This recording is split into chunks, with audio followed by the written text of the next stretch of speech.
ഈ ജെട്ടിക്കഥ പറയാനാവില്ല എന്ന് കരുതിയതാണ്. പക്ഷേ ആനവാൽ മോതിരം എന്നൊരു സിനിമയുണ്ട്, ശ്രീനിവാസനും സുരേഷ് ഗോപിയൊക്കെ അഭിനയിക്കുന്നത്. അതിലൊരു മണ്ടൻ പോലീസ് കഥാപാത്രമാണ് ശ്രീനിവാസൻ്റേത്.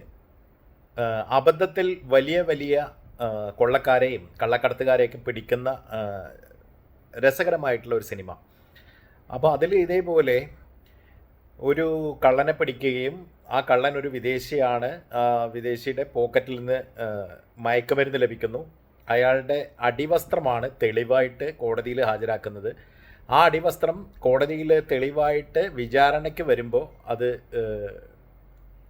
അയാൾക്ക് പാകമല്ലാത്തൊരു അടിവസ്ത്രമാണെന്ന് പറഞ്ഞ് പ്രതിഭാഗം വക്കീൽ വളരെ എളുപ്പത്തിൽ കേസ് തള്ളിപ്പോകുന്ന തരത്തിലേക്ക് കാര്യങ്ങൾ നീക്കുകയും അയാളെ വെറുതെ വിടുകയൊക്കെ ചെയ്യുന്നുണ്ട്. അപ്പോൾ അതൊരു 20 വർഷമെങ്കിലും മുൻപ് വന്നൊരു സിനിമയാണെന്ന് തോന്നുന്നു. എന്നാൽ അതിനേക്കാളും മുമ്പ് 1995 മറ്റോ ആൻ്റണി രാജുവിൻ്റെ ഈ കേസിന് ആസ്പദമായ സംഭവം നടക്കുന്നു എന്നുള്ളതാണ്.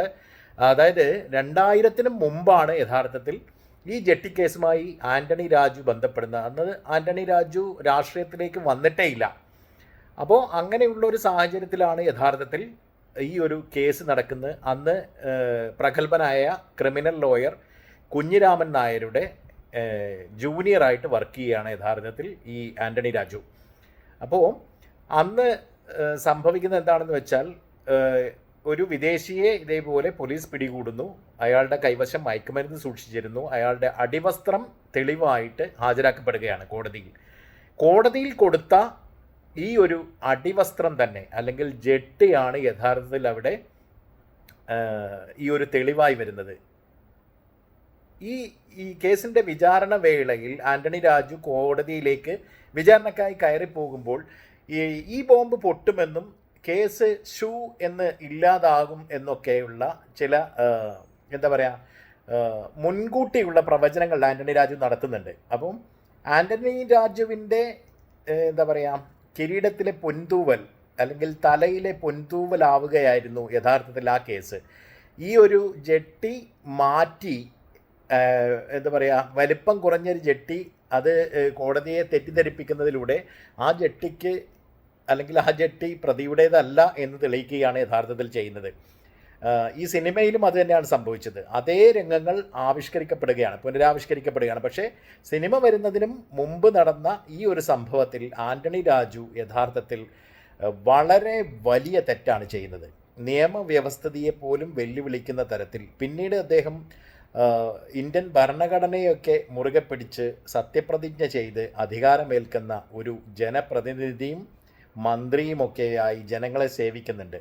അപ്പോൾ ഈ കാലഘട്ടത്തിലെല്ലാം അദ്ദേഹം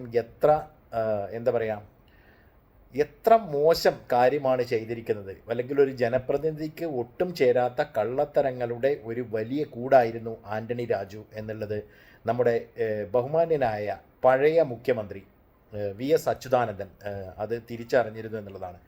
ഈ ആൻ്റണി രാജുവിനെ പോലെ കേസിലകപ്പെട്ട നിരവധി ആളുകൾ ഇലക്ഷനിൽ മത്സരിക്കുമെന്ന് VSൻ്റെ കാലത്ത് മത്സരിക്കാൻ പോകുന്നു എന്നുള്ള തരത്തിലൊക്കെയുള്ള റിപ്പോർട്ടുകൾ വന്നപ്പോൾ അതിന് കൃത്യമായ മറുപടികൾ പത്രക്കാർക്ക് മുമ്പിൽ VS നൽകുന്നുണ്ട്. കുറ്റവാളികൾ ആരും തന്നെ ഇത്തരത്തിൽ സ്ഥാനാർത്ഥികളായിട്ട് മത്സരിക്കാൻ പോകുന്നില്ല എന്ന നിലപാടാണ് അന്ന് VS എടുത്തത്.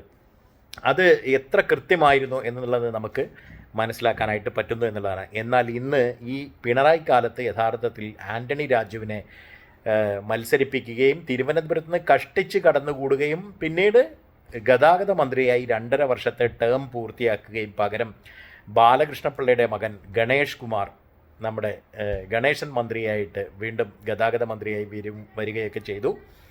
അപ്പോൾ ഇത്തരത്തിലുള്ള വളരെ വലിയ ഒരു കുറ്റകൃത്യം തന്നെയാണ് നടന്നത്. എന്തായാലും അയാൾ അയോഗ്യനാക്കപ്പെടുമെന്ന് തന്നെയാണ് കരുതുന്നത്. കാരണം 1 മാസത്തെ സമയവും മറ്റോ എന്തോ ആണ് ഈ ഒരു അപ്പീലിനുള്ളത്. തീർച്ചയായിട്ടും ഇനി അയോഗ്യനായി നാണം കെട്ട് അടുത്ത 6 വർഷം വരെയെങ്കിലും ജയിലിൽ ഈ പറയുന്ന പോലെ മത്സരിക്കാനാവാതെ ജയിലിൽ എത്ര വർഷം എന്നുള്ളത് അത് കോടതി ഈ പറയുന്ന കോടതിയുടെയും സർക്കാരിൻ്റെയൊക്കെ ഒരു വിവേചനാധികാരമൊക്കെ വെച്ച് ചിലപ്പോൾ വളരെ പെട്ടെന്ന് ശിക്ഷ തീരാനൊക്കെ സാധ്യതയുണ്ട്. പക്ഷേ ഈ ശിക്ഷാവിധി ഇത്തരത്തിലായതുകൊണ്ട് 3 വർഷത്തെ ശിക്ഷാവിധി ആയതുകൊണ്ട് തന്നെ ഒരു കാരണവശാലും അടുത്ത ഒരു തെരഞ്ഞെടുപ്പിൽ പോലും അയാൾക്ക് ജനപ്രതിനിധിയായി മത്സരിക്കാനാവില്ല എന്നുള്ളതാണ് നമ്മൾ മനസ്സിലാക്കേണ്ടത്.